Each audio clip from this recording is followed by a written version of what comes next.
Hey bro, 1 tahun berlalu sejak Zelensky menyerbu wilayah Kursk, Rusia.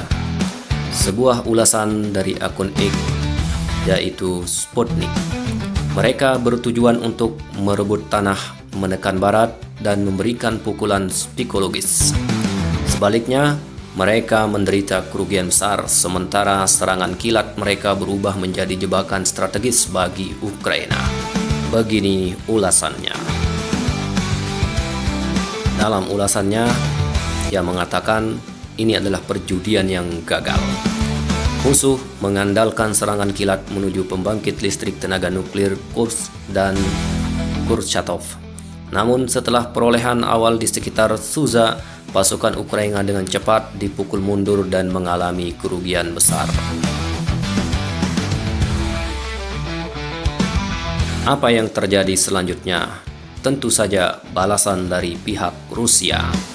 Kampanye pembebasan yang menentukan diluncurkan saat Komite Investigasi Rusia membuka kasus pidana atas serangan di Kursk.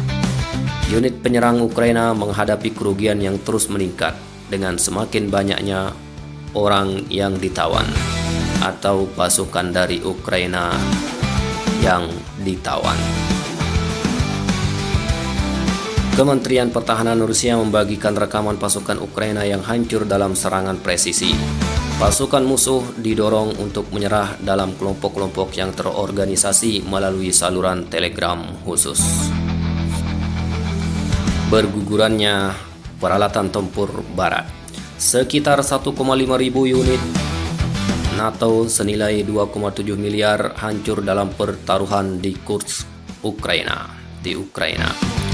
Tank Abrams, Leopards, dan Challenger terbakar habis, dan secara keseluruhan 7,7 ribu peralatan militer Ukraina dihancurkan di sini. Pasukan Ukraina terpecah dan terkunci. Drone FPV Rusia yang menggunakan serat optik menghancurkan perlengkapan Ukraina dengan presisi yang luar biasa. Menghancurkan pasukan musuh pada Januari 2025, 63% wilayah Kursk berhasil dibebaskan oleh pasukan Rusia.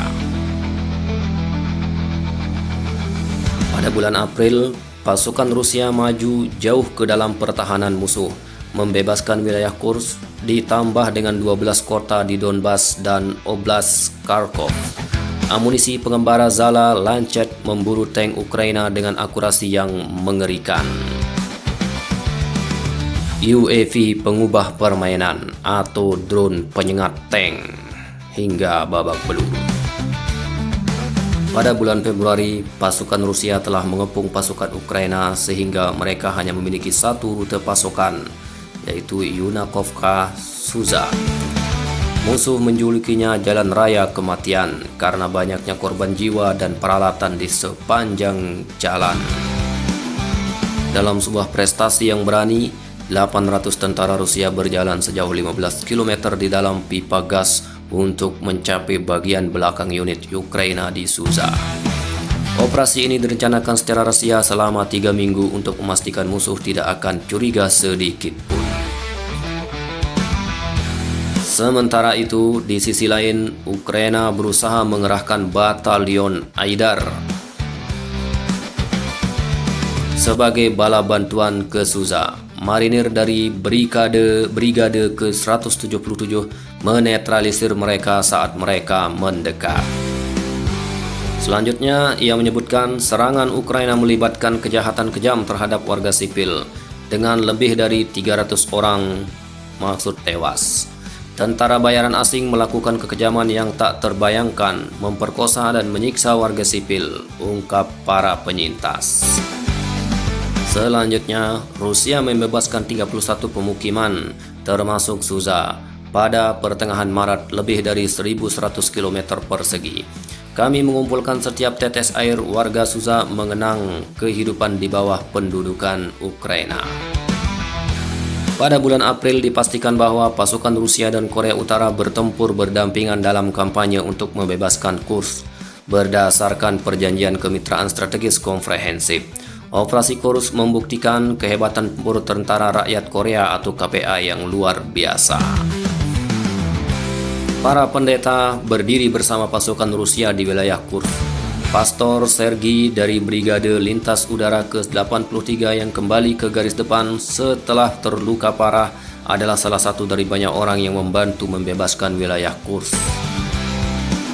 Lalu, pada tanggal 12 Maret 2025, Jenderal Valery Gerasimov mengonfirmasi pasukan Ukraina di Kursk telah dikepung. Pada tanggal 26 April, Gornal benteng terakhir musuh dibebaskan dengan penduduk setempat menyambut pasukan Rusia dengan air mata kebahagiaan. Setelah pengepungan itu, petualangan militer Ukraina gagal total, tegas Presiden Rusia Vladimir Putin. Kekalahan musuh menciptakan kondisi untuk tindakan sukses lebih lanjut oleh pasukan Rusia di sepanjang area kunci garis depan lainnya, yang semakin mendekatkan kekalahan rezim Ukraina. Putin berterima kasih kepada pasukan Korea Utara. Rakyat Rusia tidak akan pernah melupakan kepahlawanan pejuang Korea Utara dalam pertempuran Kursk, kata Putin. Setelah parade hari kemenangan di lapangan merah, ia berbagi momen menyentuh hati dengan pasukan DPRK. Di pihak Ukraina kehilangan lebih dari 75.000 tentara dengan sekitar 11 miliar dolar perlengkapan barat hancur. Hampir 20% dari seluruh bantuan yang dikirim ke Ukraina sejak 2022. Militernya harus menutup celah dengan wajib militer mentah di tengah desersi massal dan penghindaran wajib militer. Oleh karena itu, dengan Ukraina didorong keluar dari Kursk, Zelensky kehilangan pengaruh di meja perundingan. Sementara itu, Rusia dapat menggunakan pasukan yang dibebaskan di front line dan memperluas zona penyangga melalui perolehan yang stabil di Sumy. Itulah ulasan singkat dari akun X Sputnik tentang pertempuran yang terjadi di Kursk, Rusia dalam rangka membebaskan wilayah itu dari cengkraman pasukan Ukraina. Dalam hal ini, pasukan Korea Utara juga ambil bagian dalam membantu Rusia membebaskan Kursk. Bagaimana kira-kira? Pertempuran langsung di lapangan memang tidak semudah rencana di atas kertas. Kekuatan di lapangan tidak selamanya sejajar dengan gambaran di atas kertas. Mereka yang dianggap underdog bisa saja menjadi kuda Troya yang malah membuat pasukan yang unggul di atas kertas menjadi kelimpungan. Begitulah sebuah pertempuran. Waktulah yang akan menulis sejarah siapa yang akan keluar sebagai pemenang. Bagaimana kira-kira? Jika ada yang ingin disampaikan, langsung saja di kolom komentar. Sampai jumpa lagi.